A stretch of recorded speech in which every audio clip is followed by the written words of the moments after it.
estamos dando início, né, à aula inaugural do módulo História da África 2, do nosso curso de especialização.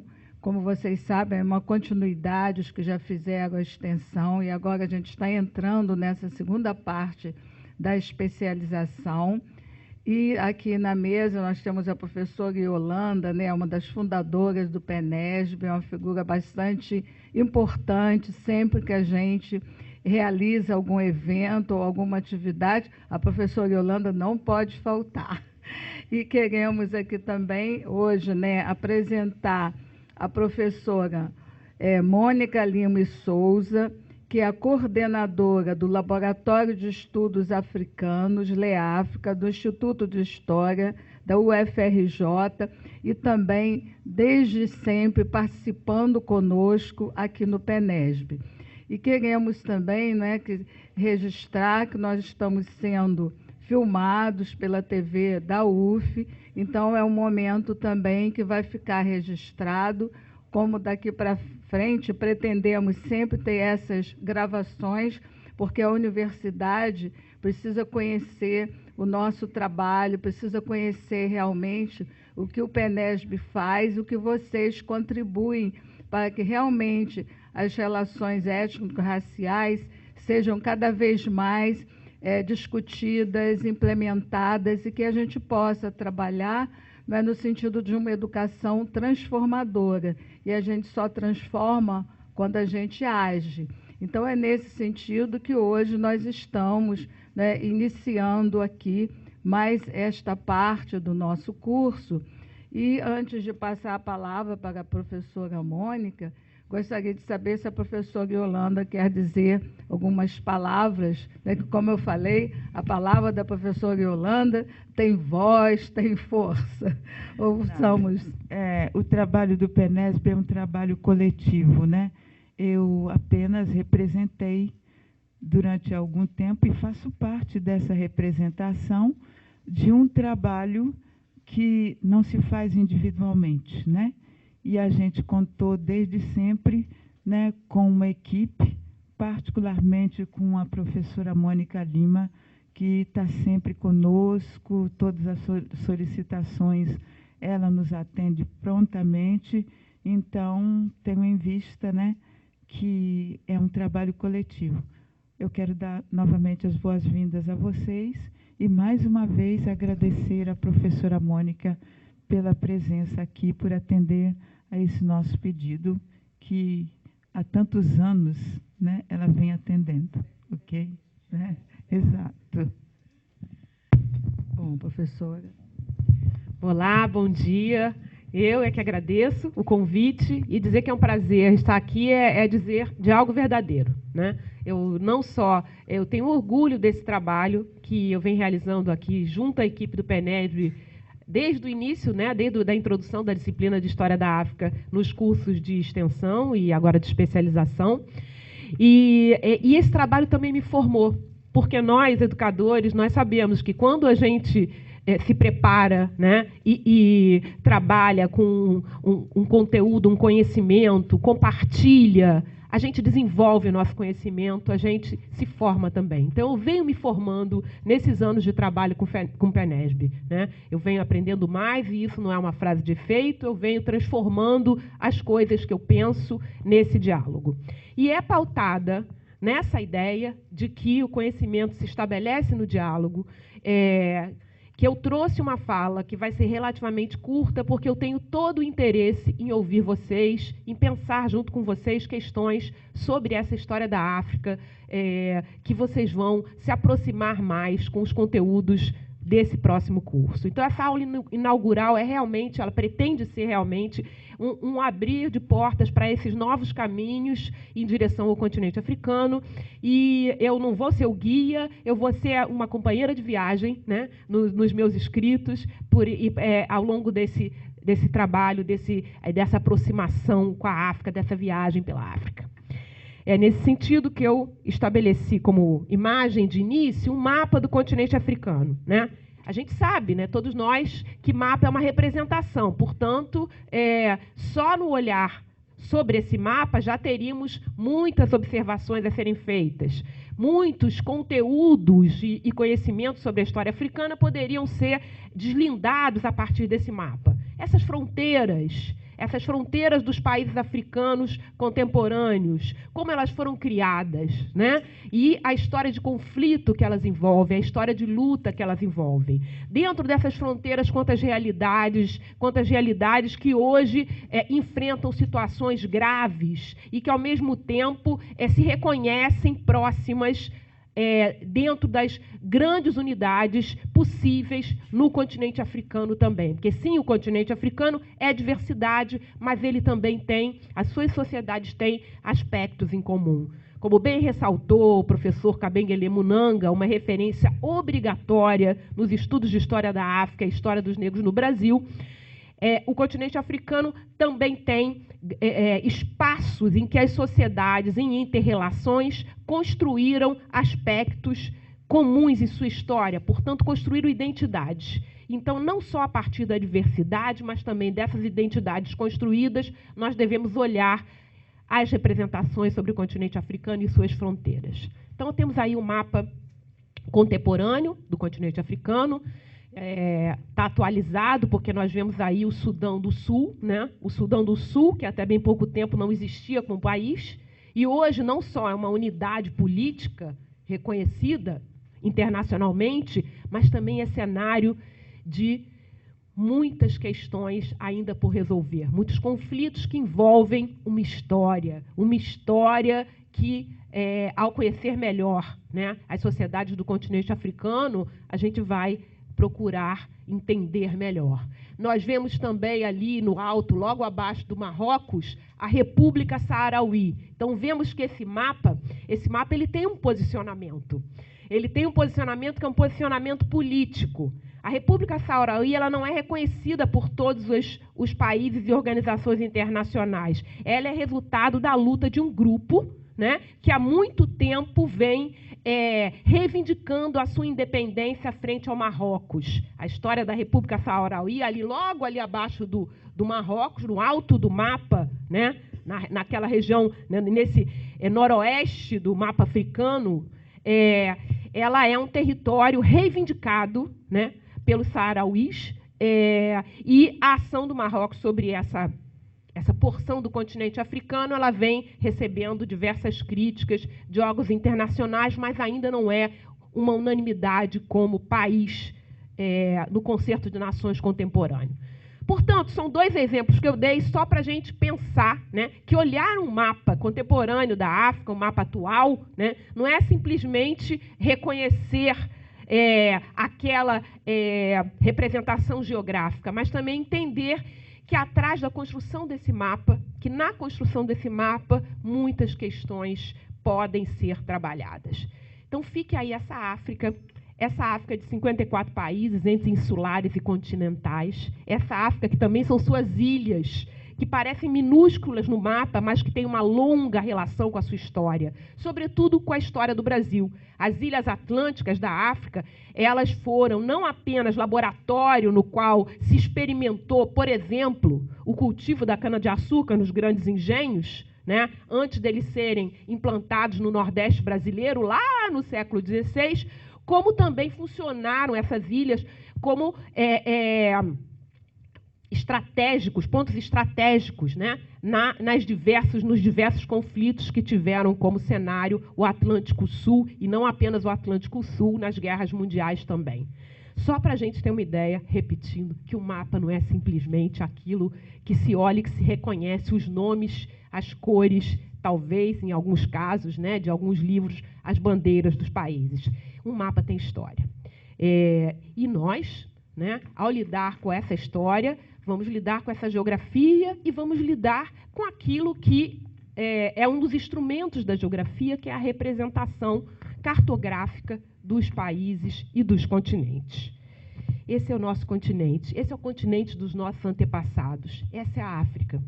Algo que eu digo sempre nas minhas falas e que reitero, né, reitero no sentido de afirmar, né, é que a África ela é a terra dos nossos antepassados, de todos nós.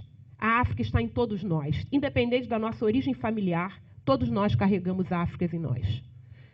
Reconhecer essas Áfricas é nos apropriarmos de uma herança que é nossa, que pertence a todos nós, como direito e como riqueza, como uma grande riqueza ancestral que vem alimentando, né, a constituição das sociedades das quais nós participamos. Portanto, reconhecer essa África que está em todos nós é reconhecer uma parte importantíssima da nossa história. Repetindo, independente da nossa origem familiar, nós somos África. Ao nos aproximarmos da África, nós vamos nos estar reconhecendo. E ao nos reconhecer, nós vamos nos apropriar de uma identidade, de uma parte da nossa identidade que por muito tempo foi ocultada, que nos foi negada, que nos foi, de certa forma, usurpada. E é dela que nós devemos nos aproximar para nos orgulharmos e para nos tornarmos seres humanos mais completos. Porque essa, em última análise, esse é o nosso objetivo. É que a gente possa se tornar e possa ajudar outras pessoas a se tornarem seres humanos melhores. Para o mundo, para o planeta, para o país, para a nossa localidade, para a nossa cidade, para a nossa escola, para a nossa turma, para a nossa família, para a nossa vizinhança. Essa é a África que nós carregamos em nós. É essa África plural, é essa África com problemas, sim, é essa África com questões, é essa África com um sério problema epidemiológico que enfrenta hoje com o vírus Ebola, é essa África com a história do mais longo processo de migração forçada da história da humanidade, é essa África que formou o Brasil. Né? O Brasil é o país que, por mais tempo e em maior quantidade, recebeu africanos escravizados da história do mundo. Em nenhum outro país, tantos africanos foram trazidos por tanto tempo e em tamanha quantidade. Nós somos o mais africano dos países fora da África. E ao falar de africano, é importante lembrar, nós falamos também de negro. Ou seja, ao falar da história da África, nós estamos falando também de um outro prisma sobre as relações étnico-raciais. E por isso, essa fala de hoje. Bom, há um projeto grande, né, de se pensar a história da África de diferentes maneiras. E para se pensar esse projeto, e esse projeto é abraçado por muitas pessoas, inclusive por nós aqui no PENESB, esse projeto passa por nos aproximarmos mais das sociedades africanas. Um dos elementos mais fortes, né, em muitas sociedades africanas é a tradição oral. Né? É a tradição oral pela qual se transmitem ensinamentos, se adquire e se compartilha conhecimentos e também se prepara para a vida cotidiana. Um dos elementos das tradições orais africanas mais presentes em diferentes partes desse imenso continente que nós vemos aí são os provérbios. Os provérbios, eles encerram sabedoria, eles encerram ensinamentos a serem passados para os mais novos, eles encerram informações sobre o caminho a ser trilhado. Então, eu começo essa parte de leitura da minha apresentação com um provérbio. Um provérbio que vem da aparentemente distante Uganda. Não sei se vocês enxergam a Uganda ali. A Uganda está ali abaixo do Sudão do Sul, entre a República Democrática do Congo, o Quênia, a Ruanda, a Burundi, a Tanzânia, junto dos Grandes Lagos. Temos a Uganda, que ficou tristemente célebre, algumas décadas atrás, pela história de um ditador, Idi Amin Dada. Foi feito até um filme a respeito desse ditador. Agora, é empobrecer imensamente a história de Uganda, reconhecê-la apenas por essa figura e por essa parte da sua história. Né? O povo Lugbara de Uganda, a universidade, né, na capital do país, tem outras histórias para contar. Né? Como diz a escritora nigeriana Chimamanda Adichie, é preciso que nós conheçamos outras histórias. É preciso que a gente não fique restrita a apenas uma história, que nós não fiquemos restritos a apenas uma história. Há muitas histórias sobre os povos africanos. E, bom, do povo Lugbara, eu trago um provérbio. E é o seguinte: As pessoas não constroem uma casa em cima da água. Vamos ficar com essa frase vibrando aí para nós? As pessoas não constroem uma casa em cima da água. Provérbio do povo Lugbara de Uganda. E vamos lá. Os bons ventos trazidos pela Lei 10.639 de 2003, mais tarde, né, ampliados pela Lei 11.645, porém com a 10.639 como base, colocaram de forma muito mais intensa temas de história africana e afro-brasileira e o debate sobre as relações étnico-raciais nas salas da educação básica e do ensino universitário no nosso país. Certamente, alguns desses conteúdos existiam antes nos currículos e planejamentos de disciplinas, quase sempre por desejo e competência de professores interessados, mas de uma forma muito menos visível do que hoje, sendo resultado, na maioria das vezes, de iniciativas locais ou mesmo pontuais, em geral isoladas. Em muito contribuíram, nessa mudança, as ações de movimentos sociais, em especial do movimento negro, mais além da obrigatoriedade da inserção dos conteúdos, o debate em torno desses temas para o campo da educação. Desde então, muitas iniciativas tomaram corpo e, em diversos lugares do país, professores e alunos foram chamados para esse encontro com as Áfricas e africanidades presentes na formação da sociedade brasileira. Surgiram projetos educativos, vocês estavam vendo no início, antes de começar essa aula inaugural, um exemplo de projeto educativo, que foi a Cor da Cultura, né, com o programa Heróis de Todo Mundo, cursos de formação, né, que já existiam, inclusive, antes da lei, no caso, os cursos do PENESB são pioneiros, né, e, vamos dizer assim, trazer essas questões e esses conteúdos antes da 10.639. Publicações, atividades acadêmicas e, em anos mais recentes, diversas pesquisas dirigidas a esse amplo universo de estudos. Como eu já disse, havia pesquisas e iniciativas antes, só que elas se multiplicaram, especialmente depois da Lei 10.639. Em muitas universidades públicas e mesmo no ensino privado, foram abertos espaços acadêmicos por meio de concursos para professores voltados para esse campo. E na educação básica, secretarias de educação, escolas e docentes promoveram ações pedagógicas motivadas tanto pelo imperativo legal como pelo interesse e entusiasmo despertado frente aos assuntos em questão. Ainda assim, falta muito para que se possa dizer que a história da África, da cultura brasileira e dos negros no Brasil seja, de fato, letra viva nas salas de aula e na formação de educadores. Hoje, mais de 10 anos depois da medida legal, trata-se de não apenas avaliar o quanto e como se caminhou nesse tempo, mas de se pensar em como fortalecer e aprofundar a discussão, levando e trazendo as questões das salas de aula, dialogando com os professores e propondo desafios teóricos e práticos para o trabalho docente. Já se tornou perceptível que não basta introduzir as temáticas africanas e afro-brasileiras sem repensar o sentido e as escolhas curriculares como um todo. Há que se considerar as questões que emergem do tecido delicado e sensível que entrelaça a educação e poder no espaço escolar, e as injunções realizadas à mentalidade coletiva e às atitudes motivadas por crenças religiosas. Tudo isso faz saber que esse é o tempo de esquentar o debate. Caberia perguntar, talvez mais incisivamente, sobre como incorporar esses temas nas aulas, articulando-se o trabalho pedagógico à luta política contra o racismo. Ou seja, mais além de contemplar uma concepção de história ampla e abrangente e de se aprofundar conhecimentos, o que sem dúvida é enriquecedor do ponto de vista da formação, uma questão que se coloca é saber como esses ganhos podem contribuir para repensar e reverter estereótipos e atitudes de intolerância.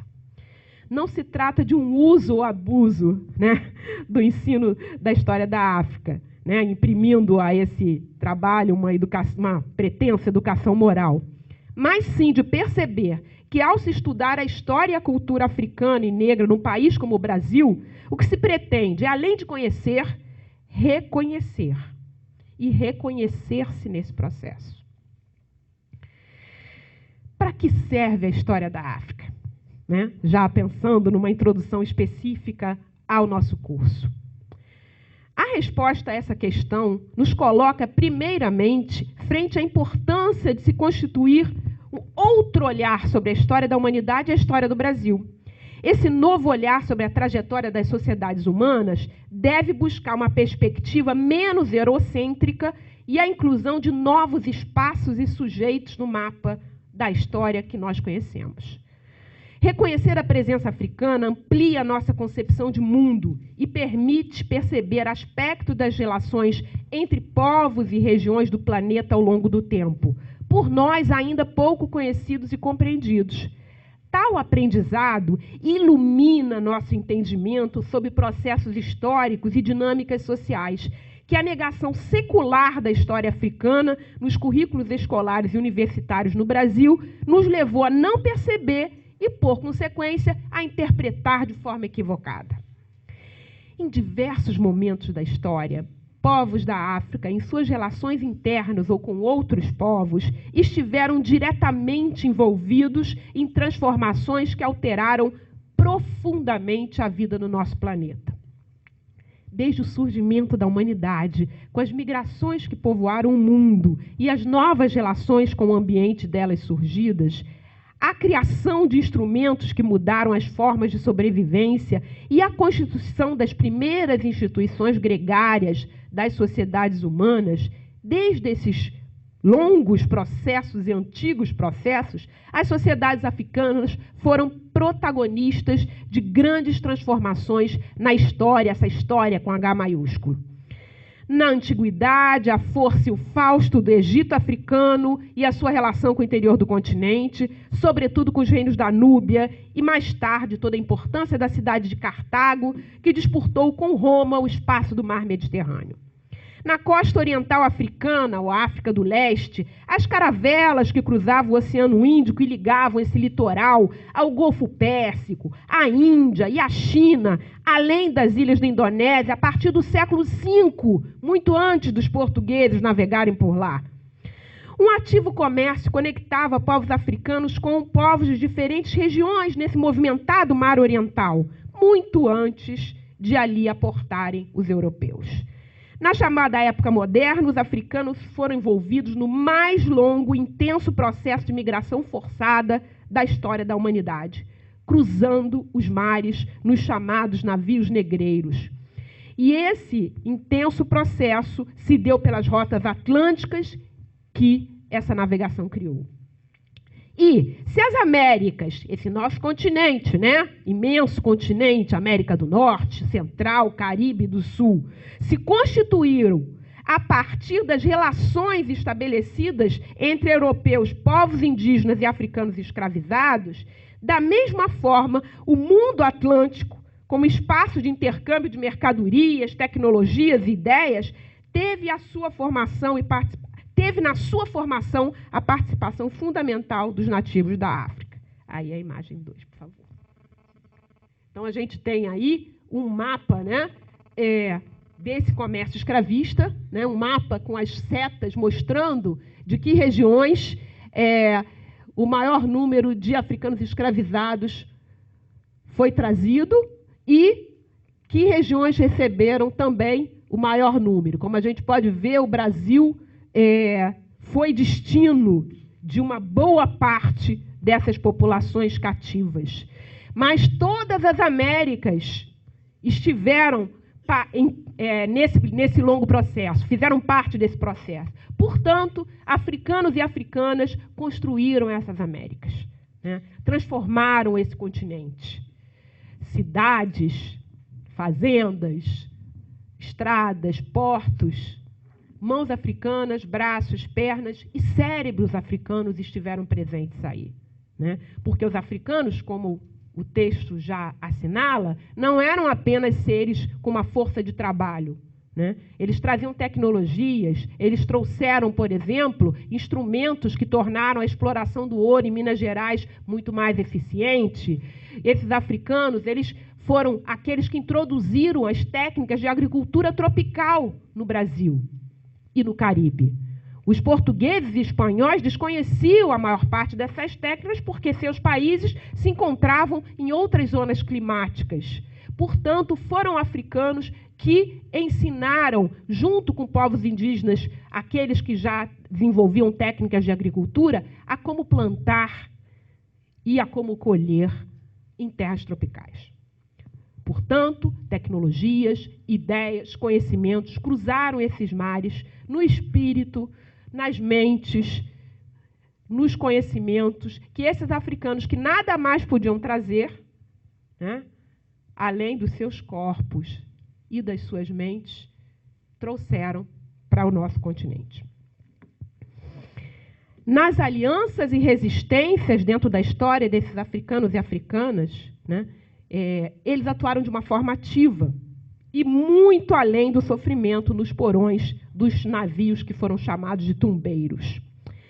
Nas Américas, e no Brasil em particular, na criação de quilombos e rebeliões escravas que iam do Caribe ao sul dos Estados Unidos até a Bahia, passando pelo Rio de Janeiro e o sul do Brasil, africanos contribuíram para o fim do tráfico escravista e para o fim da escravidão. As muitas vozes abolicionistas que ficaram conhecidas na história do mundo atlântico e das Américas, elas não foram vozes das quais não participaram os africanos. Relatos de africanos escravizados que conseguiram, inclusive, publicar suas memórias, foram importantíssimos libelos na grande luta abolicionista do século XIX. Pouco se fala dessa participação africana na luta abolicionista como um todo, e, no entanto, ela foi fundamental. Na primeira metade do século XX, ainda no espaço do mundo ocidental, a África se tornou espaço de importantes conflitos de abrangência internacional e de um novo tipo de dominação colonial. Nesse processo, seus habitantes participaram por meio de iniciativas e ações, resistindo, questionando e criando, a partir das relações de poder e seus desdobramentos internos, um novo mapa político para o continente. As relações coloniais que se estabeleceram na África a partir de fins do século XIX, início do século XX, a chamada colonização da África, por alguns trabalhada como neocolonialismo, né? Essas dominações elas tiveram uma intensa participação nas iniciativas e resistências de africanos e também, muitas vezes, em atitudes de aliança. Nas guerras mundiais, é também pouco estudado, e, no entanto, os africanos estiveram muito presentes. As tropas, chamadas tropas francesas na Primeira Guerra Mundial, eram majoritariamente formadas por contingentes trazidos do Senegal e do norte do continente. Não sem razão, os franceses, ao final da Primeira Guerra, fazem cartazes de agradecimento aos africanos por os ajudarem na luta no conflito. As batalhas mais sangrentas, os frontes de guerra mais duros, ali estavam os soldados africanos. Essa parte das histórias africanas, ela pouco está nas histórias que nós conhecemos, né? Na segunda metade do século XX, a partir de transformações internas, mas conectados a uma estrutura externa, os africanos conduziram as lutas pela independência que trouxeram novos atores ao cenário internacional no conjunto de países, alterando de forma significativa as relações internacionais. Muitas vezes se explica as independências africanas porque a Europa estava fraca depois do fim da Segunda Guerra Mundial. Nada mais equivocado. As independências africanas, sim, tiveram uma relação com esse enfraquecimento. Porém, elas somente se explicam se considerarmos a longa história de luta africana pela independência. Os diversos movimentos internos, as ações contínuas, os boicotes, as negociações, a pressão. No entanto, essa história também está ausente da maioria dos nossos currículos. Se, desde uma perspectiva geral, o conhecimento sobre a história da África é determinante para se compreender as relações entre povos do mundo ao longo do tempo, no caso do Brasil, essa importância se potencializa nossa formação está diretamente ligada à história do continente africano. Repetindo, somos o país que por mais tempo e maior quantidade recebeu africanos escravizados na história do mundo. Os cativos trazidos da África, que nada podiam carregar além de sua memória e conhecimentos, trouxeram para nosso país aportes que vão desde os conhecimentos, reitero para afirmar, de agricultura tropical a técnicas de mineração. As heranças africanas estão presentes em diferentes aspectos da vida social e cultural brasileiras até hoje e conformam aspectos fundamentais da identidade nacional. Nos modos de celebrar, na religiosidade, na musicalidade, no gosto e estética brasileiros, expressos no modo de vestir e nas escolhas artísticas, ficam evidentes as matrizes culturais que nasceram do outro lado do Atlântico, no caso do nosso país, na África. Ao longo da nossa história, diversas vezes os fatores ligados a processos e episódios somente podem ser compreendidos se olharmos os dois lados do mar-oceano que nos une, que nos aproxima.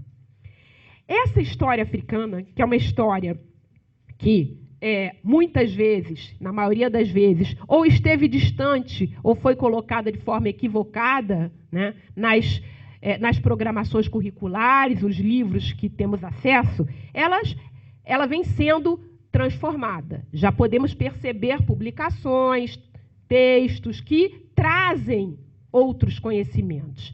Ainda assim, há um longo caminho a percorrer, porque não se trata apenas de inserir aspectos que não constavam. Se trata de repensar os que constam.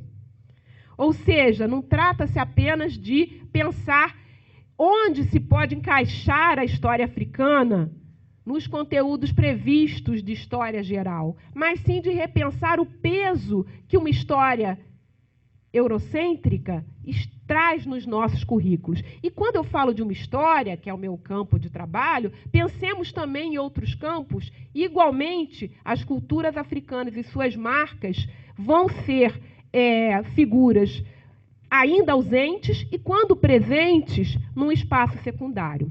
Então, hoje em dia, né, a luta se complexificou. Ficou mais complexa, mas também mais interessante. Assim, não se trata apenas de lutar pela inserção dos conteúdos, mas de rever essa concepção. E é assim que a gente vai conseguir trazer essas Áfricas para mais perto de nós. E essas Áfricas diferenciadas. Ou seja, ao trabalhar uma África contemporânea, não se trata apenas de perceber toda uma série de problemas, de guerras, de epidemias e de conflitos de longa duração, ou mesmo na exploração mineral do seu subsolo. Claro que esses aspectos são importantes, mas trazer dessas Áfricas outras imagens. O continente africano ele tem uma longa história de dinâmica comercial, né? Nas cidades africanas, muito antes dos europeus por lá chegarem, mercados locais, mercados urbanos em pequenas cidades, em conjuntos de aldeias, movimentavam a vida, o dia a dia de africanos e africanas. Nesse sentido, quando a gente percebe que algumas africanas, mulheres, trazidas para o Brasil no longa história do tráfico atlântico, elas vão nas cidades brasileiras estar ativamente presentes no pequeno comércio de rua, comércio de comida, comércio de produtos agrícolas. Para entender essa história, é preciso olhar o outro lado do mar. Vamos a outra imagem. Essa é uma imagem de um mercado na África. É uma imagem contemporânea, né? Mas se nós pegamos imagens historicamente distantes, em termos de tempo, também vamos encontrar, né, muitas cenas de mercados com muitas mulheres comprando e vendendo e realizando essa atividade de uma forma bastante bem-sucedida, né, nos seus espaços sociais, né? Então, as mulheres africanas, desde muitos séculos atrás, estiveram envolvidas nesse pequeno comércio. E essas mulheres eram donas do seu negócio, elas iam e vinham, viajavam, faziam pequenos percursos, levando e trazendo suas mercadorias, muitas vezes com seus filhos pequenos. Essa presença ativa feminina na história das cidades africanas, né, que muitas vezes se desdobra nessa presença dessas mulheres nas Américas Negras, isso é um campo da história da África que deve ser explorado. Ou seja, não apenas, como se disse, aquelas histórias que retratam, né, a dureza da vida das mulheres que trabalham muito, né, às vezes, as interdições a que elas são submetidas.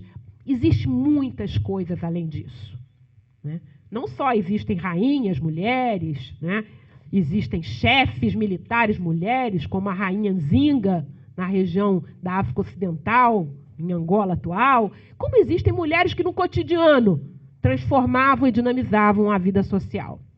Vamos a uma outra imagem. Novamente uma imagem feminina, né?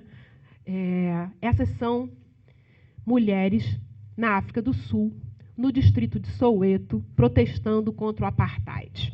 Aí alguns vão dizer, o apartheid é uma história passada, né? Já foi superado com a eleição do Mandela, enfim, e todas as coisas que aconteceram depois. A gente sabe que não supera uma história assim facilmente. E, por outro lado, a história do apartheid ela nos ensina muito. E a história do pós-apartheid também. As ações da Comissão de Verdade e Reconciliação, hoje em dia, na África do Sul. Mas o que eu quero ressaltar nesse momento é a participação dessas mulheres. Essas mulheres que estão se manifestando no distrito de Soweto. Para quem não sabe, Soweto é um distrito que fica próximo da então capital da África do Sul. A capital política atual é Pretória, mas a capital econômica ainda é Joanesburgo. Soweto fica próximo a Joanesburgo, na República Sul-Africana. E Soweto foi um distrito criado para que a população negra que trabalhava em Joanesburgo morasse, porque ela não tinha direito de morar em Joanesburgo, a cidade de grande importância econômica, onde morava a população branca no tempo do apartheid. Soweto, na verdade, é a junção, é uma sigla, South-Western Township, é o distrito do Sudoeste, onde essa população negra teria que ficar confinada no seu próprio país para apenas trabalhar e voltar toda noite da grande cidade de Joanesburgo. Só que Soweto foi mais que isso. Soweto foi o palco de manifestações, de rebeliões, da grande rebelião de jovens de ensino médio, em 1976. E Soweto também foi palco de manifestações de mulheres como essas. Essas mulheres que, com seus instrumentos de trabalho, mulheres encarregadas de limpeza, de serviços domésticos, elas foram às ruas. E elas gritaram, elas cantaram, elas dançaram contra o apartheid. Porque na África do Sul, como em alguns outros lugares do continente, as marchas, as manifestações, as passeatas, elas não são simplesmente marciais, né? Não se caminha duramente. Muitas vezes se dança. O corpo protesta dançando, né? É uma dança guerreira, é uma dança de afirmação. Então, a imagem dessas mulheres que ativamente transformaram e transformam o seu país é outro marco importante de, como eu disse, essas outras histórias da África que o nosso curso pretende não trazê-las todas, mas abrir as possibilidades para que elas possam ser conhecidas. Aqui a gente tem uma cena que nos irmana, mais uma vez, na Nigéria, país da África Ocidental, de onde foram trazidos muitos africanos escravizados para as terras brasileiras, os iorubás, aqui chamados de nagôs, os alçais, né, os ibos. Alguns povos que eram de língua guibefon, que aqui foram chamados de jejes, da Nigéria foram retirados. A Nigéria, que é esse país que hoje em dia enfrenta seríssimo problema do sequestro das meninas. Mas a Nigéria também é um local onde o Brasil é amado, porque o futebol é um esporte popularíssimo, né? Os meninos nigerianos, além, né, de enfrentarem todas as durezas da vida, eles também jogam futebol, eles vibram com os campeonatos, eles têm, nessa relação, né, de gosto, um amor especial para o Brasil. E, aliás, isso não é exclusivo da Nigéria, mas eu trouxe essa imagem para que a gente marcasse essa nosso irmanamento. E, finalmente, essa é uma imagem que eu trago muitas vezes em cursos e palestras, porque eu acho que ela tem uma representação especial. Essa imagem aí Ela é uma foto que eu mesma tirei, não tem uma qualidade maravilhosa, mas ela dá para ser percebida. Essa foto foi tirada, eram 7h30 da manhã, talvez 7h45, na biblioteca da Universidade de Dakar, no Senegal.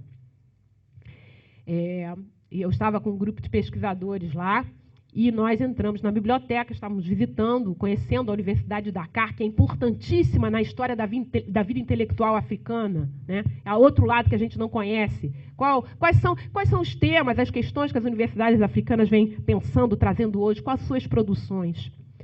Bom, entramos na Universidade de Dakar, havia 2 brasileiras, alguns indianos, outros africanos de outras partes. E primeiro me surpreendeu aquele silêncio, né, que é sempre bom, aquele silêncio da biblioteca, escutando-se apenas o virar das páginas dos livros, né? E nós fomos caminhando pela parte mais elevada da biblioteca e observamos que não havia um assento livre na biblioteca de Dakar. Estavam todos ocupados às 7h45 da manhã, cheios de estudantes, todos em silêncio, a biblioteca lotada e eles lendo, estudando. Essa imagem, que é uma imagem muito incomum nós vermos quando pensamos em África, é uma imagem que me marcou muito, né? Ou seja, esses jovens africanos dentro da Universidade de Dakar, com toda essa história, inclusive na luta pela independência,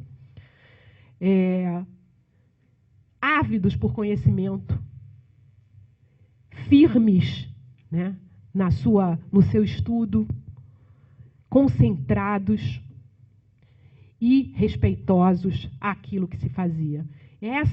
Então, essa é uma das imagens que eu quero que fique guardada na retina e na memória de vocês sobre a África, né? É claro que há outras imagens, como disse a Chimamanda Adichie, outras histórias, mas há essa imagem também. Na África se produz, se reconhece e se adquire conhecimento. E ao se aproximar da história da África, cada um vai ter a chance de também fazer parte desse enorme universo de possibilidades, né? Então, os temas e questões que vocês irão ver no nosso curso, né, eles têm esse sentido maior. Olhar as sociedades africanas de uma outra forma, a partir desse olhar, olharmos também o nosso pertencimento à África e, com isso, nos posicionarmos claramente contra o racismo em todas as suas manifestações, né? E por uma educação mais humana, mais inclusiva e mais solidária. É só isso tudo que a gente quer. E, bom, me coloco à disposição de perguntas, quantos mais melhor, e de observações que vocês queiram fazer. Obrigada. Bom, como acabamos, né, de ouvir as palavras da professora Mônica, que tanto nos esclareceram sobre determinados aspectos da África, das diversas histórias, e como ela bem acentuou, ela agora gostaria de nos ouvir também, porque o diálogo, o debate aberto, né, ele sempre proporciona momentos de maior integração e também desse reconhecer, desse conhecer, desse trocar. Eu poderia, só de início, antes de passar, fazer uma pergunta, uma curiosidade. A presença das mulheres negras vindas para o Brasil, na época da escravidão, é mais ou menos equiparada ao contingente masculino? Há alguma pesquisa que aponte para isso? E uma outra coisa também, né, quando se fala, né, do imigrante, né, no caso do negro que veio trazido como escravo, ele teria vindo sem nada no aspecto assim material, né? É o que até um crítico fala que seria o que eles chamam do migrante nu, a despeito do colonizador português ou outros que vieram, né, trazendo vários outros elementos. E aí, apesar dele ser considerado esse imigrante nu, porque veio sem trazer nada, deixou tudo lá, a história mostra justamente que ele trouxe essa outra parte, que é muito mais importante, que é o que ele trouxe de sua cultura, de seu conhecimento, quer dizer, dentro dele. Então, até o próprio termo aí, né, migrante nu, para ele não seria aplicado nesse sentido. Foi só uma observação, e aí, com relação a esse contingente das mulheres negras, qual seria esse percentual, se é que isso possa ser respondido? Bom, vou agradecer as perguntas, e antes de abrir para o geral, vou começar com essas agora.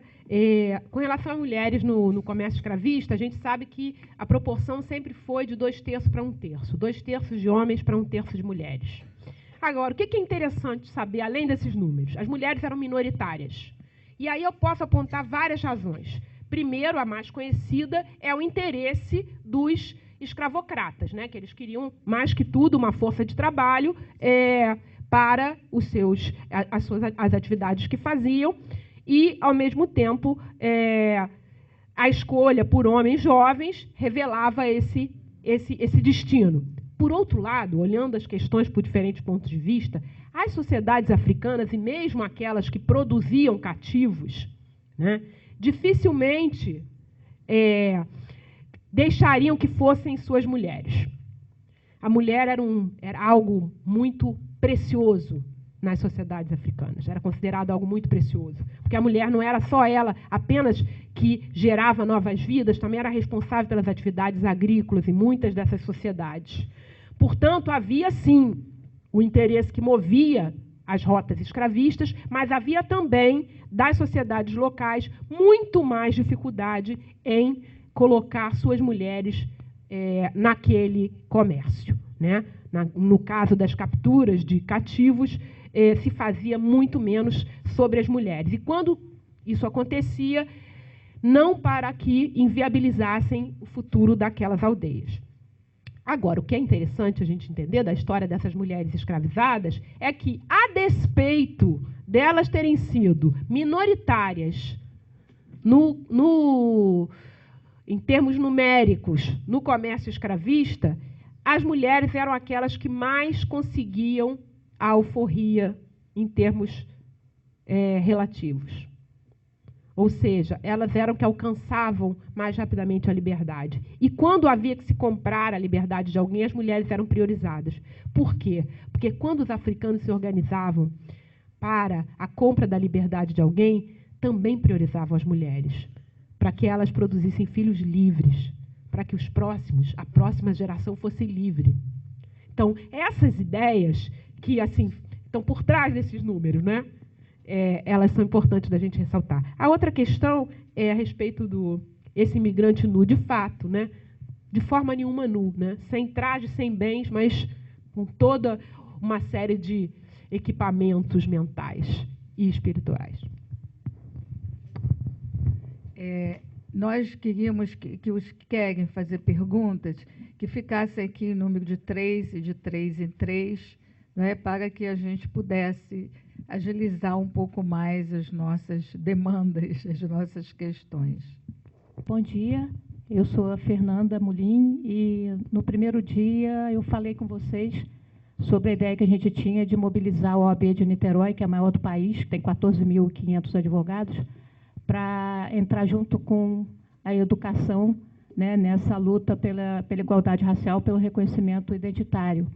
E eu hoje vim aqui para fazer um convite, que eu vou entregar formalmente para a professora Márcia, para a professora Mônica, e já tive o prazer de falar com a professora Yolanda, que, inclusive, eu já passei para ela um convite que ela vai receber oficialmente para ser a próxima palestrante. Nós vamos ter uma palestra na OAB sobre a igualdade racial pelo direito, dia 27 de agosto, a busca da igualdade racial pelo direito, dia 27 de agosto, 19 horas, aqui na Avenida Hernani do Amaral Peixoto, 507, 11º andar. Então, é no centro de Niterói, é gratuito, não precisa se inscrever previamente, é por ordem de chegada, confere certificado de participação também. E a ideia é a gente mobilizar que a nossa Comissão de Direito Educacional, que é uma das 69 comissões que existem na OAB, ela seja um instrumento de aproximação das demais comissões da Casa com a questão racial e com a questão da desigualdade social. Então, Então, dessas 69 comissões, vocês têm aí comissão contra a intolerância religiosa, comissão de igualdade racial específica e também direito das minorias. Então, nós temos uma série de comissões que são correlatas, inclusive a nossa comissão, que é a comissão chamada OAB Vai à Escola, que você pode convidar, que a OAB envia representantes da casa para dar palestras sobre temas jurídicos nas escolas.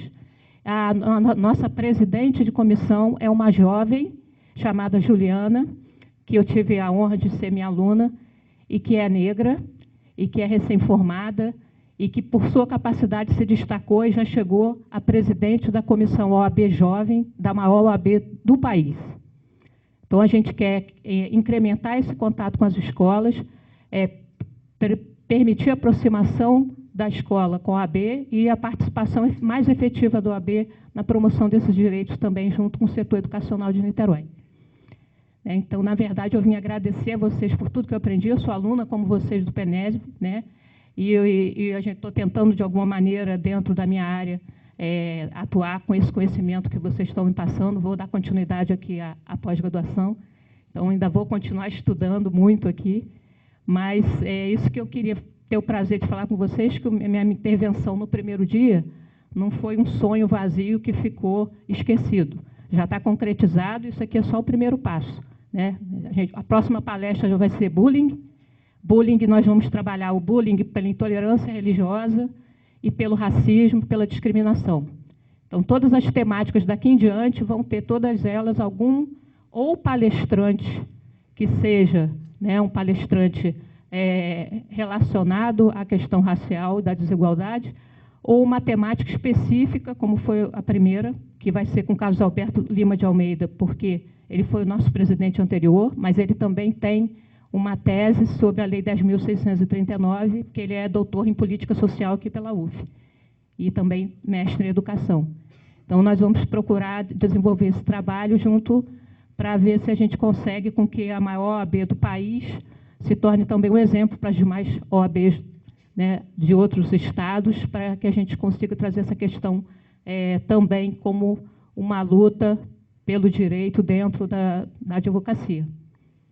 Então, obrigada, tá? Eu só vim fazer esse comunicado, fazer o convite e dizer que estou feliz de poder estar aqui hoje, nesse final desse ciclo, dando para vocês já a notícia de que a gente conseguiu realmente avançar e que aquilo não ficou, aquele convite, aquela ideia do primeiro encontro, não ficou perdido, né? Então, a gente conseguiu, graças, inclusive, nas reuniões, aí eu poder fazer referência aos professores daqui com seu currículo e mostrar que a gente tem em Niterói uma tradição pioneira, né, que é pelo PENESB, de tratar essas questões dentro da educação, e que nós, como OAB da cidade, que é pioneira dentro da educação, também temos que ser fortes e pioneiros também no tratamento que nós vamos dar à questão. Ok. Agora nós temos o outro que quer fazer a pergunta, e a outra pessoa que quiser, para fazer, a gente só pede que vocês sejam assim, né, bastante objetivos, para que a professora também tenha tempo de fazer essa troca com vocês. Bom dia, me chamo Nelson, sou professor de História. Assim, a princípio eu queria registrar minha satisfação, porque esse momento de formação, a professora Yolanda deu uma primeira edição em Itaguaí, na época eu não pude fazer, e hoje eu estou concluindo o curso. E a pergunta, eu gostaria de dirigir a pergunta à professora Mônica, sobre essa questão de negritude e etnicidade, quer dizer, o tempo todo essa discussão da questão racial, da identidade negra, ela esbarra com que África nós nos identificamos, né? E aí eu gostaria de ouvi-la nesse sentido da questão da negritude e etnicidade, e que quando a gente fala em identidade negra, que África nós estamos abordando. Bom dia a todos, meu nome é Fábio, eu sou professor de História também. Bom dia, professora Mônica. Professora, eu tive, na década de 80, em Angola, né, no período mais ou menos da assinatura do Tratado de Paz. E esse processo de descolonização da África, a gente tem observado que muitas dessas nações se transformaram em ditaduras, né? E, curiosamente, algumas nações, o colonizador entrega o poder para a elite local e se transforma em ditaduras. Só que, no caso de Angola, como outras nações, que foi essa descolonização, né, essa independência, ela foi tomada à base da força, também se tornou praticamente uma ditadura. Como é que a senhora vê esse processo? E se essa mudança é uma questão de amadurecimento ou não? Bom, vamos lá. Bom, em primeiro lugar, parabenizo a OAB de Niterói pela iniciativa. Acho que é mais um campo de luta e é um campo fundamental. Bom, Nelson, olha, esse tema que você coloca, essas questões que você coloca, dariam, quer dizer, já deram e darão ainda muitos estudos, né? Teses, pesquisas, porque esses temas podem ser vistos a partir de diferentes ângulos. Na verdade, eu sugiro sempre a nós pensarmos numa África plural, né? Uma África que seja uma África em toda a sua diversidade.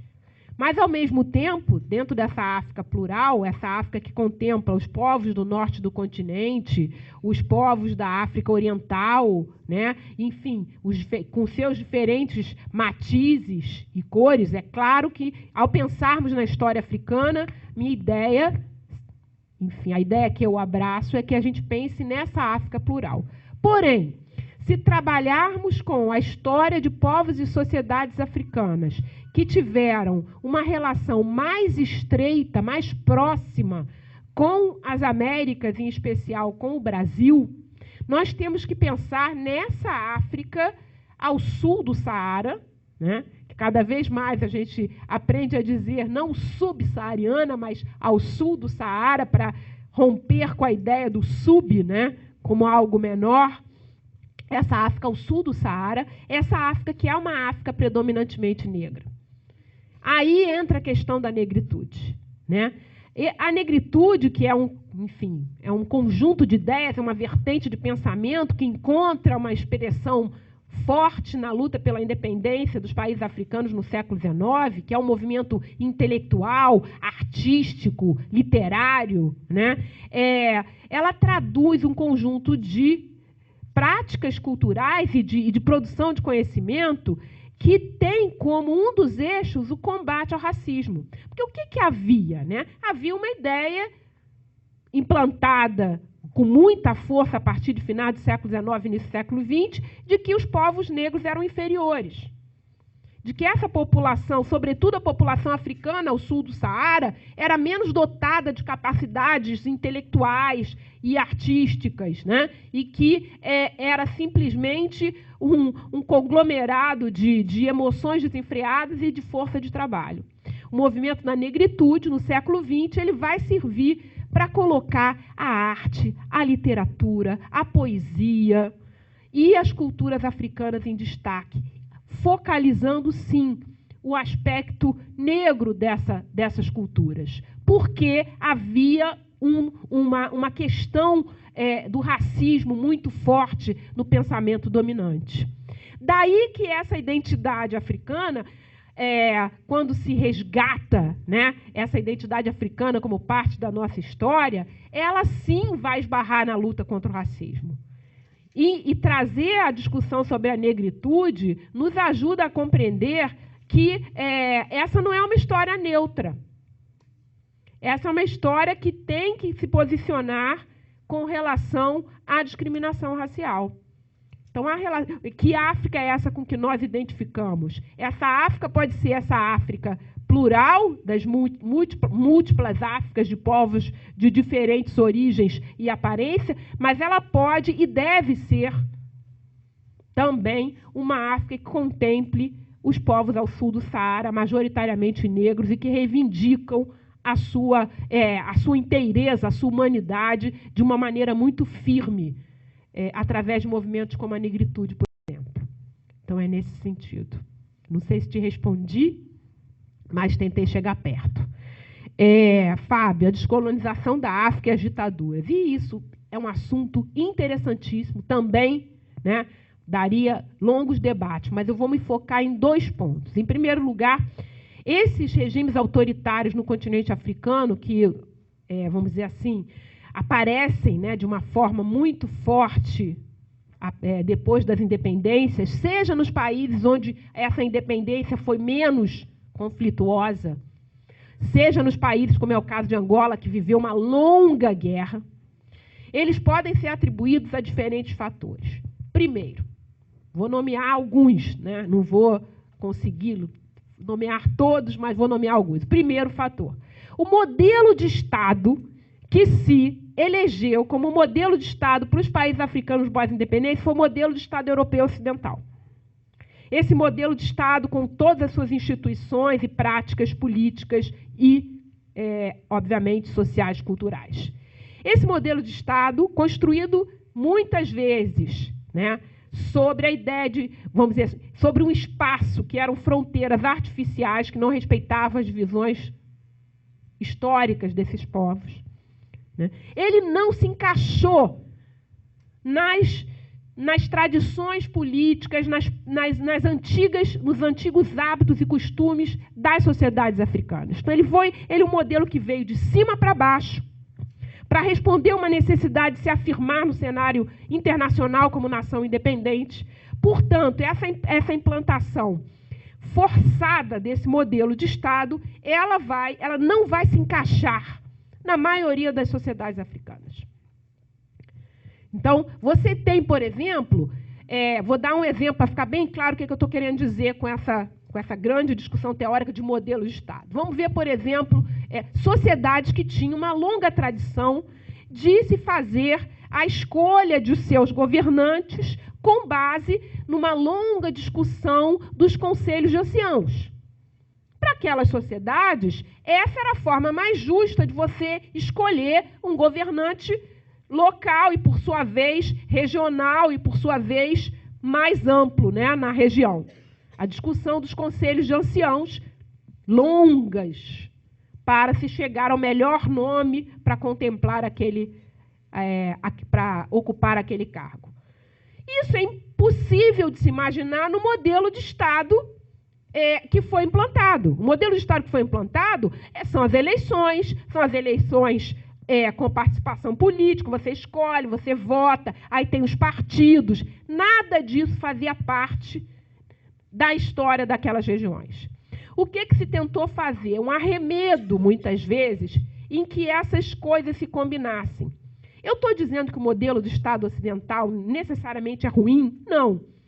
Claro que eu vejo que tem aspectos positivos. Por exemplo, em algumas sociedades, essa força dos mais velhos, às vezes, dificultava para os mais jovens avançarem com as suas questões.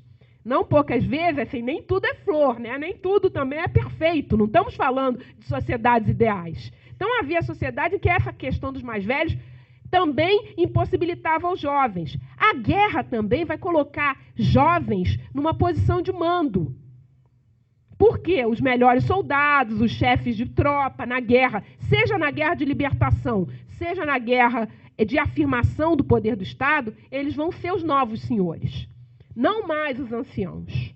Mas também o ancião, ele fazia parte de uma teia, de uma rede, né, de relações que vai ser desprezada e colocada à margem com o novo modelo de Estado. Então, você tem aí uma série de conflitos advindos dessa não combinação de uma tradição política muito antiga e a realidade que é implantada desse novo Estado que tem que seguir o modelo do Estado europeu ocidental. Essa é uma das razões que acabam os regimes autoritários prevalecendo. Alguns chefes militares desses que lutaram, seja na guerra de libertação, seja na afirmação desse novo Estado, vão se impor como os novos governantes e a autoridade construída a partir da mão forte vai ser a maneira, a única encontrada como possível, de se impor naquelas fronteiras e de unificar povos com tradições tão distintas.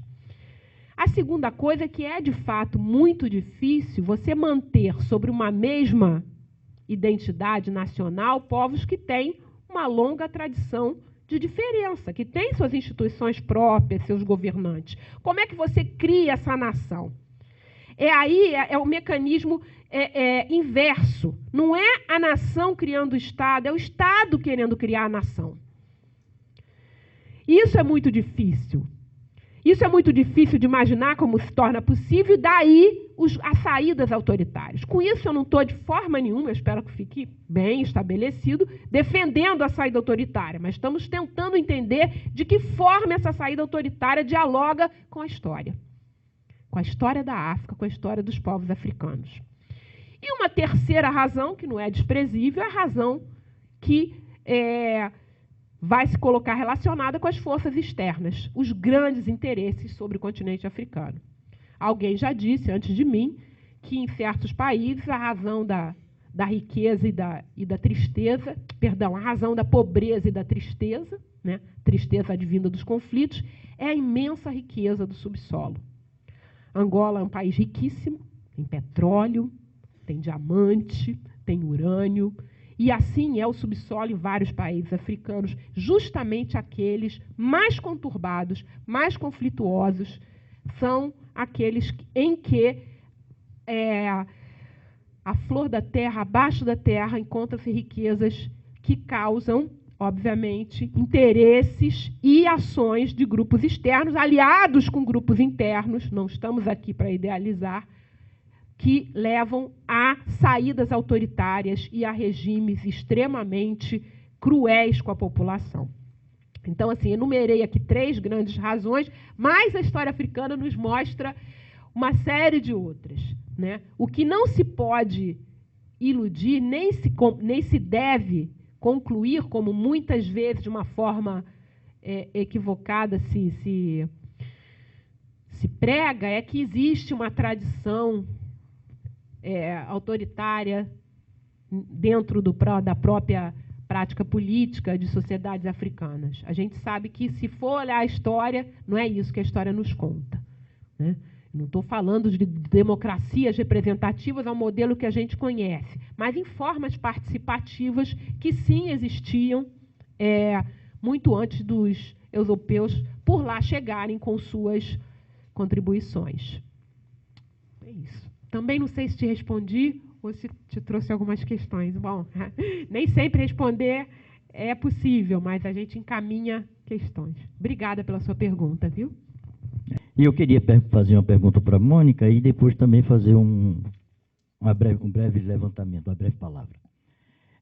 Mônica, você falou aí da participação da invasão da Primeira Guerra Mundial. Mas na Segunda Guerra Mundial, a presença europeia foi muito mais forte, né? E von Rommel tem aí, deve sua fama, todas aquelas batalhas que ocorreram no continente africano, mas nós não, aqui no Brasil, nós falamos muito do genocídio alemão, nós falamos das mortes, né, de ciganos de outras etnias, só que não se fala nada sobre a África. Sobre o que aconteceu quando as tropas alemãs chegaram na África, ninguém fala do número de mortes que deve ter existido, claro, que aconteceram durante a Segunda Guerra Mundial. Aí eu queria saber de você se existe algum estudo de uma visão de africanos ou dentro da África, ou mesmo de fora, que se remeta a isso, que é para a gente até, inclusive, nós, professores de História, utilizarmos nas nossas aulas, porque nos livros, nos currículos de História, nos livros, são nulos sobre esse ponto. Bom dia a todos. Bom dia, professores. Eu, na verdade, tenho 2 perguntas, são curtas. Uma é sobre o módulo mesmo e uma curiosidade. A primeira pergunta é sobre o termo neocolonialismo. Eu sou professor de História, eu fiz graduação em História na UF e cheguei a ver uma interpretação de que é um termo complicado porque seria, na verdade, um primeiro colonialismo. E como no ensino de História a gente tem uma lacuna muito grande entre a época da expansão marítima e depois, meio que do nada, aparece o imperialismo, queria que a senhora falasse um pouco sobre essa ideia de neocolonialismo. E a segunda pergunta é uma curiosidade, porque eu particularmente sou muito agradecido ao PENESV, porque para mim foi uma retomada ao meio acadêmico. E aí, essa pergunta é um pouco fora do módulo, mas acho que seria importante. Eu queria que a senhora, que está há tanto tempo já com História da África, que a gente, por exemplo, na educação, discute nos encontros presenciais alguns dos obstáculos para mudar esse quadro na educação, mas o campo universitário também deve ter os seus. Aí eu queria, porque acho que a gente precisa saber alguns obstáculos que a gente deve ter, que se tudo der certo, a gente tem que continuar sempre conectado com o meio acadêmico, com a produção. É isso. São algumas ideias, algumas dificuldades. Bom, então vamos lá para as perguntas. Agradeço as perguntas também, aliás, agradeço todas as anteriores também. Eu só agradeci ao Fábio ali. Mas, quanto ao Barbosa, a Segunda Guerra, realmente há exatamente uma lacuna enorme quando se trabalha a Segunda Guerra Mundial, não se falar em história africana. A gente sabe, muitas vezes, quem sabe, é pelos filmes, né? As batalhas do deserto e alguns nomes de alguns generais que lutaram no continente africano, mas parece que a África é apenas um cenário, né? Aquele cenário para onde foram os heróis da guerra lutar contra os inimigos, né? Bom, em primeiro lugar, não foi nada disso, como vocês devem imaginar, houve uma participação importante de tropas africanas, houve combates no continente africano, na região do norte da África, na região da Etiópia, chamada de Abissínia, né? E essa presença dos exércitos, né, do eixo e os exércitos dos aliados. No caso dos aliados, e também nos exércitos do eixo, havia participação de contingentes africanos importantes. Então, não só estrategicamente essas disputas tiveram um lugar de destaque, vamos dizer assim, na história da Segunda Guerra Mundial, como essas populações, houve perdas, né, numerosas de soldados nessas frentes de batalha, nesses duríssimos enfrentamentos em território africano. Então, a Segunda Guerra Mundial, não sem razão, chegou na África. Vamos lembrar que a África, à época da Segunda Guerra Mundial, era local importantíssimo de presença europeia, economicamente, politicamente. E vamos lembrar que, além da participação direta na batalha, houve o chamado esforço de guerra. As áreas dominadas por países europeus no continente africano foram muitas vezes obrigadas a fazer uma produção maior, a pagar mais impostos para se financiar a guerra que as potências coloniais europeias, né, estavam promovendo. Então, toda uma série vamos dizer assim, de aspectos. Chegou-se, inclusive, a cogitar, para entender a importância do continente africano nesse cenário de guerra, como uma das possibilidades, no pós-guerra, no imediato pós-guerra, que o novo lar para a população de origem judaica que havia vivido o terrível episódio, o terrível, né, e longo episódio do Holocausto, que a região do Quênia fosse a nova pátria dos judeus e não a Palestina. Chegou-se a cogitar essa possibilidade. Isso, inclusive, é destacado pelo professor Ali Amasrui, né, no seu documentário Os Africanos, uma Tripla Herança. Imaginem qual teria sido, né, o rumo da história se os judeus tivessem sido levados para as aprazíveis, né, terras do Quênia, em lugar da Palestina. Vamos dizer assim, ter entrado essa possibilidade em discussão em jogo já mostra que o continente africano não era uma terra incógnita, nem um elemento desprezado nessa conjuntura de guerra, né? Ao contrário. E também se percebe isso, né? Um dos elementos dinamizadores do conflito da Segunda Guerra Mundial não foi apenas as perdas alemãs na Alsácia-Lorena com a França. Uma das grandes questões que os alemães também fizeram com que os alemães também se mobilizassem para a guerra foi a perda da Tanzânia, que passou para as mãos inglesas, a perda do Togo, que passou igualmente para mãos inglesas, e a perda da região que hoje é a Namíbia, que era a África Ocidental Alemã. Então, a gente tem a presença da disputa pelo continente africano, tanto no período entre guerras e motivadora para a Segunda Guerra Mundial, como essas batalhas travadas com tropas africanas no solo do continente, decisivas para os rumos da guerra.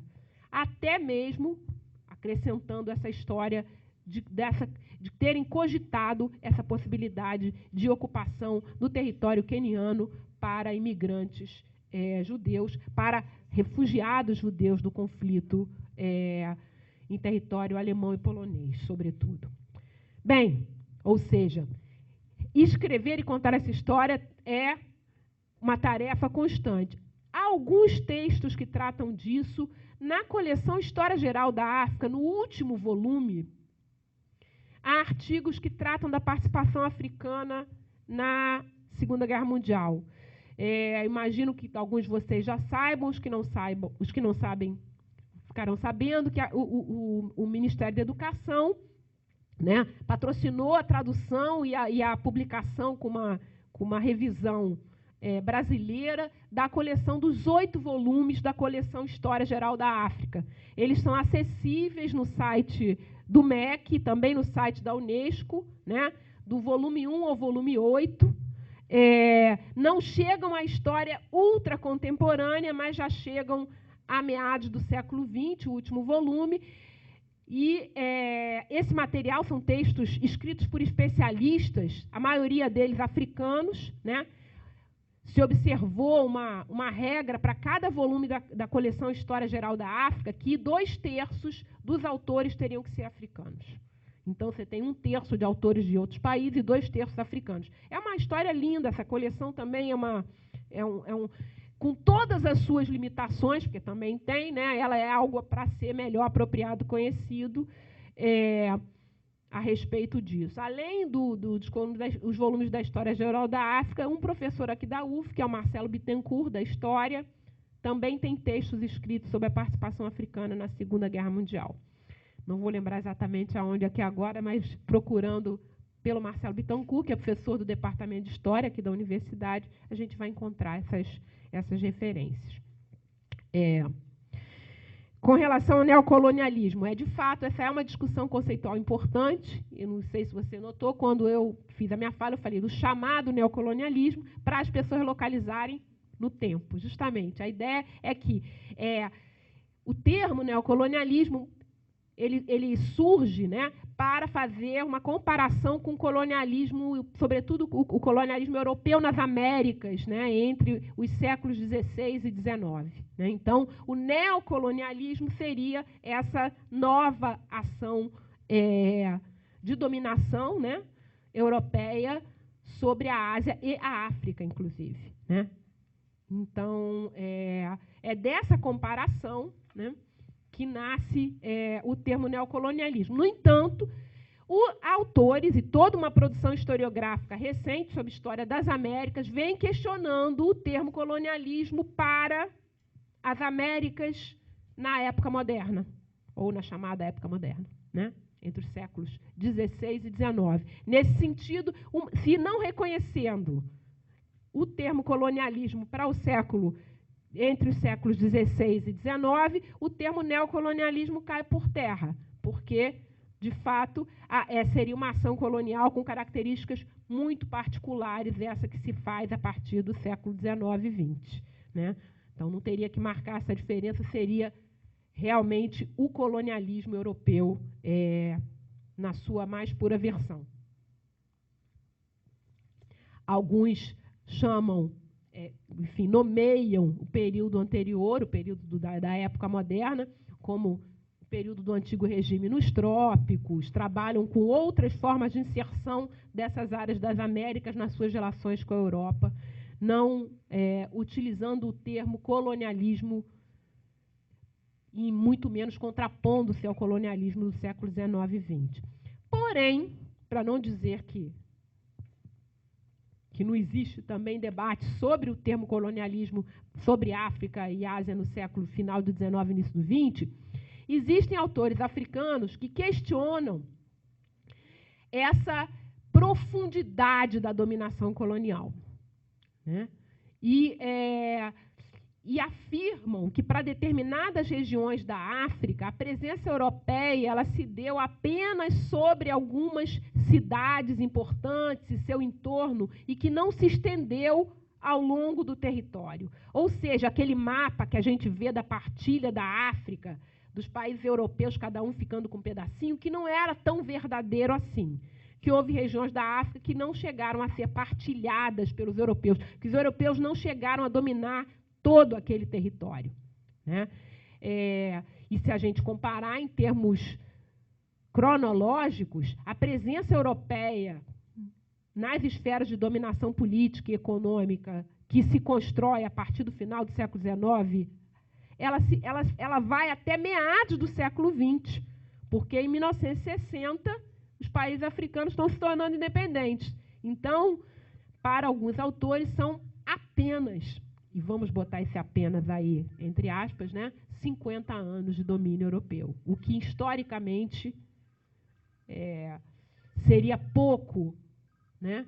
Porém, contrapõe-se a essa visão, para complicar mais, ficar mais bonito, né, a ideia de que, apesar de serem apenas 50 anos, vamos dizer, as raízes dessa dominação se estenderam no pós-colonial, que se revelam, inclusive, na construção desses países independentes da África no século XX. Então, eu não me lembro se você disse seu nome, mas... Paulo. Paulo, não sei se eu te respondi, mas, pelo menos, eu, enfim, localizei essa discussão para todos aqui. Espero que... Claro que nada disso está aí sem razão, né? Na verdade, o termo neocolonialismo ele nasce numa interpretação específica dessa realidade do final do século XIX e início do XX sobre a África. Ele nasce vinculado à ideia de que os europeus vão estabelecer sobre a África um tipo de domínio colonial semelhante ao que eles fizeram sobre as Américas entre os séculos XVI e XIX. E isso não é verdade. É muito diferente, as formas de dominação são muito diferentes, e não há termos de comparação que deem conta de uma pretensa igualdade. No entanto, sim, trata-se de um domínio político, econômico, que vai se traduzir num governo sobre áreas africanas.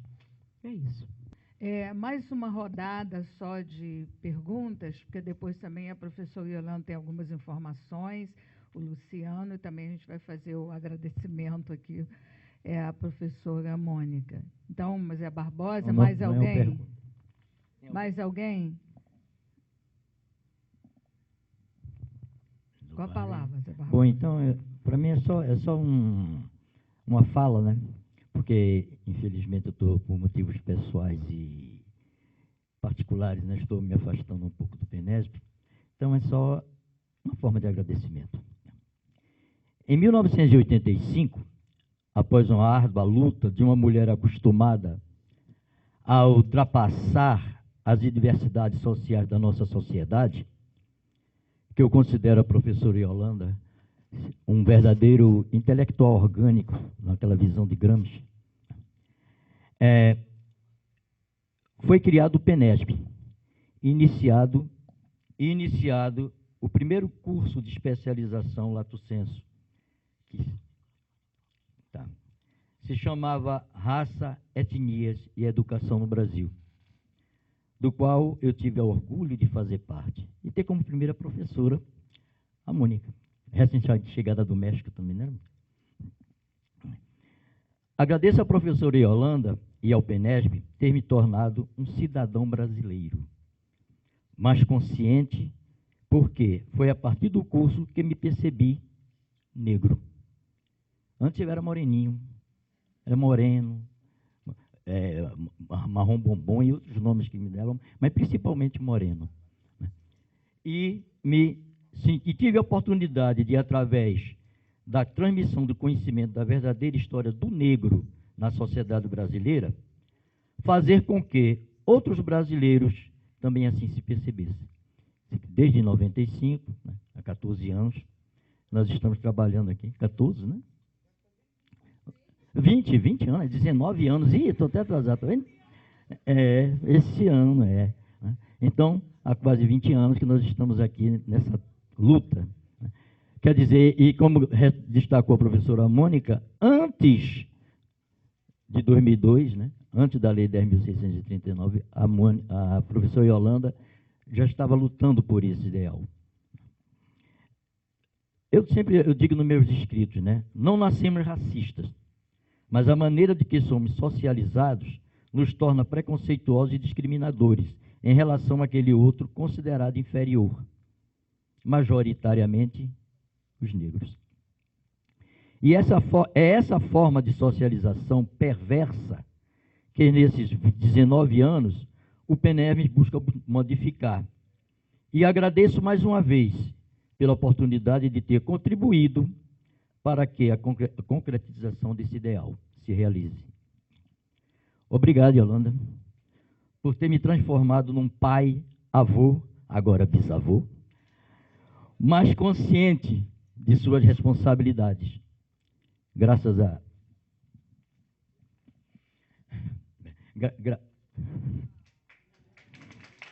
Graças a Yolanda, eu posso dizer que eu sou um cidadão, um negro brasileiro. Muito obrigado. Eu queria dizer, né, que vocês vejam como que o racismo é perverso. Em 1995, pela participação intensiva, que inclusive o José Barbosa teve, eu achava que ele já entrou no curso negro. E é surpreendente para mim hoje, depois de tantos anos de convivência, né, saber que foi aqui nesse espaço que o José Barbosa se tornou negro, né? Então, essa é uma questão assim muito perversa, né, do racismo, que faz com que o sujeito somente numa pós-graduação, depois de um longo percurso, né, na escola, na sociedade, exercendo várias funções, é que vai realmente se tornar negro. E eu queria estender, né, a todos os componentes do PENESB que começaram conosco, a Márcia em literatura, né, a Mônica Lima, que chega na segunda turma, mas que a primeira turma, como a do Zé Barbosa, a primeira turma nós não tínhamos História da África, e verificamos que era um hiato muito forte, e então o Departamento de História nos indicou a professora Mônica Lima, a partir da segunda turma, e o Zé Barbosa, então, resolveu voltar e vir fazer a disciplina História da África, né? Então, eu quero estender esse agradecimento, porque esse esforço é um esforço coletivo, né? A Mônica Lima, durante todo o tempo, presente conosco, com todas as tarefas na universidade. A professora Márcia, como diretora, vice-diretora e diretora, durante todo o tempo, todas as solicitações que nós fizemos, ela nos atendeu e atendeu muito bem. E nós tínhamos o hábito de encaminhar para a professora Márcia aqueles alunos que estavam com dificuldade de elaborar monografia. Então, todo mundo diz, esse é com a professora Márcia. E a professora Márcia, no gabinete, lá na sua mesa, com todas as tarefas de diretora, eu chegava com os alunos e a Márcia com 1000 coisas na mesa para sugerir, e ela deu conta de todos, inclusive aqueles mais difíceis, que tinham mais dificuldade de trabalhar, conjugando essa tarefa com a tarefa de diretora. E muitos outros professores, a Marta, a professora Hebe, professor Cabem, né, muitos outros que participaram conosco, eu então estendo esse agradecimento do Zé Barbosa, porque a gente sempre teve vontade de criar aqui na Faculdade de Educação, né?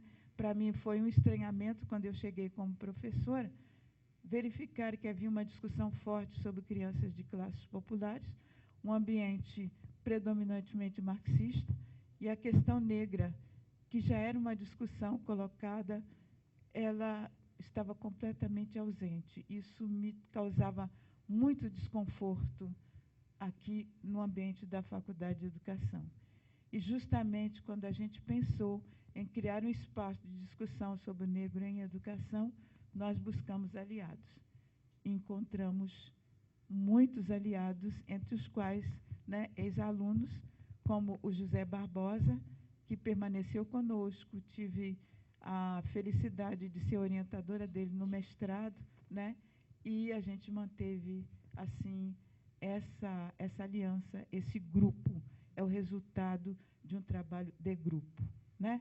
Então, tenham em mente que vocês podem chegar solitários nas escolas, mas é preciso ter um olhar para com os colegas para averiguar os possíveis aliados que já estão disponíveis ou aqueles aliados em potencial, né? Eu ouvi agora, né, quando nós chegamos conversando com alguns, um dos nossos colegas de vocês, professor, numa história cuja diretora é evangélica. Em geral, causa uma dificuldade por falta de compreensão, de conhecimento sobre as religiões de matriz africana, que são interpretadas pela maioria dos evangélicos, não por todos. Nós temos evangélicos aqui, né, que foram aos terreiros de candomblé para dar história da África, levando a sua fala, né? Isso é muito gratificante, mas na maioria dos casos, né, os evangélicos não tiveram uma educação que mostrasse para eles o significado das religiões de matriz africana. Então, tem uma interpretação equivocada e chegam diretores nas escolas evangélicos com essa interpretação. E, vejam bem, esse colega de vocês conseguiu aliados na escola, a princípio isolado, e chega a fazer uma apresentação na escola com as crianças vestidas de orixás. Isso é um trabalho de conquista, né, dos possíveis aliados e dos aliados em potencial. Um professor que está aberto a dialogar. É possível. Então, é isso que nós fizemos no PENESP. Buscamos professores que já tinham pesquisa sobre o negro e professores que tinham abertura para nos ouvir, que hoje são participantes do nosso trabalho. Muito obrigada, José. Eu estendo, então, para todos, né? Tá, antes de depois, né, passar a palavra para Yolanda e Luciano dar os informes, eu queria também, né, dizer que aqui o PENESB, a gente constitui uma família, né? Nós somos uma grande família, no sentido mesmo da tradição africana, das grandes famílias, e a gente tem muito isso na figura aqui da professora Yolanda, que sempre nos agregou. Então, isso é muito bom. E quando nós temos aqui, né, momentos como este de hoje, em que a professora Mônica, ela nos traz o saber, o conhecimento, mas traz também o sentir, e traz também as formas de interagir. Por esses exemplos até que nós temos aqui de vários participantes, né, de cursistas, professores, que mostram como eles estão em seus espaços de trabalho, fazendo, né, brotar todas essas sementes que foram nascidas aqui, lançadas aqui, mas que encontraram em vocês esse terreno fértil. Uma outra colega ali também citou, não é, um trabalho que ela faz em Quissamã, em vários locais, com comunidades, em que ela leva todos esses saberes aqui discutidos, como a outra da OAB. Então, eu acho que está havendo uma proliferação muito positiva de tudo que é discutido aqui.